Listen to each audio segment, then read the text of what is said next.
तो दोस्तों, वीडियो शुरू करने से पहले आपको वीडियो के नीचे एक सब्सक्राइब बटन दिख रहा होगा, तो आप उसको दबा दीजिए और अगर मन करे तो बेल आइकन को भी प्रेस कर देना, ताकि हमारी लेटेस्ट वीडियो सबसे पहले आप तक पहुंच सके। तो शुरू करते हैं। आज की कहानी का नाम है महाकुंभ हॉरर स्टोरी। आज की ये कहानी थोड़ी अलग है, क्योंकि इंडिया के सबसे बड़े मेले महाकुंभ के बारे में है। रौनक त्रिपाठी एक 19 साल का नौजवान अपने माँ बाप और बड़े भाई अमित के साथ 2012 में पहली बार इलाहाबाद के महाकुंभ मेले में गया था। महाकुंभ का मेला बहुत पवित्र माना जाता है और इसका अनुभव अस्तित्व को बदलने वाला माना जाता है। पर रौनक के लिए ये एक रिलीजियस ट्रिप से ज़्यादा एक एडवेंचर था। उसने अपनी दादी से कई बार सुना था कि यहाँ देव और असुर दोनों के किस्से छुपे हुए हैं और महाकुंभ के समय संगम का पानी अपने अंदर एक अलग सी शक्ति समेट लेता है। रौनक अपने परिवार के साथ संगम के पानी में स्नान करने पहुंचा तो उसने देखा कि वहाँ हर तरफ लोग मंत्रों का उच्चारण कर रहे हैं और हवा में धूप की सुगंध है। स्नान करते वक्त रौनक ने एक अजीब सी गर्मी महसूस की और उसके आसपास का पानी उबल रहा था। उसने यह बात अपने भाई अमित को बताई, लेकिन अमित ने हंस के बोला, ये तेरी इमेजिनेशन है रौनक। संगम का पानी पवित्र होता है। लेकिन रौनक का मन बेचैन होने लगा था। शाम के वक्त पूरे परिवार ने मेले में घूमने का प्लान बनाया। हर तरफ साधु और संतों की भीड़ थी। महाकुंभ के पूरे मेले में बड़े बड़े स्टॉल लगे हुए थे। तभी रौनक की नज़र एक अलग से दिखने वाले साधु पर पड़ी, जो एक कोने पे बैठा था। उसका चेहरा आसमान की तरफ था, आंखें सफ़ेद जैसे दूध की हों और उसके ओंठ कुछ अनजान शब्दों का जाप कर रहे थे। रौनक एकदम से उसकी तरफ खिंचा चला गया। रौनक ने अमित से कहा, अमित चलो देखते हैं ये बाबा क्या कर रहा है। वो साधु अपने ध्यान में लीन था और अमित ने रौनक को बोला कि उसे तंग करके उसकी भक्ति को भंग नहीं करना चाहिए। लेकिन रौनक ने अमित की नहीं सुनी और वह बाबा की तरफ चलने लगा।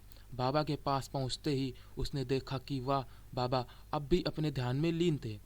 उसने उन्हें 2-3 बार आवाज़ लगाई, पर उन्होंने कोई भी जवाब नहीं दिया।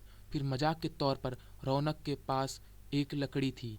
उसने वह लकड़ी उठाई और बाबा को उस डंडी से तीखे कोने से छुआ। बाबा की आंखें एकदम से खुली और रौनक की ओर गईं। रौनक को लगा कि बाबा उससे गुस्सा हो गए, पर उन्होंने मुस्कुराते हुए रौनक को देखा और कहा, आ गया तू, तेरा ही इंतजार था। रौनक एकदम से घबरा गया। आप मुझे जानते हो बाबा? इस बात का कोई जवाब बाबा ने नहीं दिया। बस उन्होंने अपने गले से एक माला निकाल कर रौनक को दे दिया। ये ले और रात को ये माला पहन कर सो जाना। कल तुझे सारे जवाब मिलेंगे।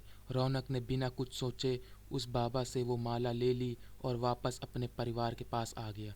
उस रात रौनक ने माला पहनकर सोना शुरू किया। जैसे ही उसने अपनी आंखें बंद की, उसके सपने एकदम अजीब और खौफनाक हो गए। उसने देखा कि वह एक अंधेरे जंगल में खड़ा है। उसके आसपास बड़े बड़े पेड़ हैं जिसमें आग लगी हुई है। तो एक साया दिखाई देता है। वो साया अचानक से आकर के उसके सामने खड़ा हो जाता है और जंगल की तरफ इशारा करता है और अचानक उसके अंदर घुस जाता है। तभी रौनक की एकदम से आँख खुल जाती है और वह एकदम से खड़ा हो जाता है। तभी वो देखता है कि जो वो माला उसने पहन रखा था वो एकदम गर्म हो गया था। उसने वो फटाक से माला उतारा और फेंक दिया और फिर शांति से कम्बल ओढ़कर सो गया। दूसरे दिन जब वो उठा तो उसको नॉर्मल सा फील हुआ। लेकिन 2-3 दिन बाद जब उसने अपने कमरे की अलमारी खोली तो उसमें उसको वही माला रखा दिखा।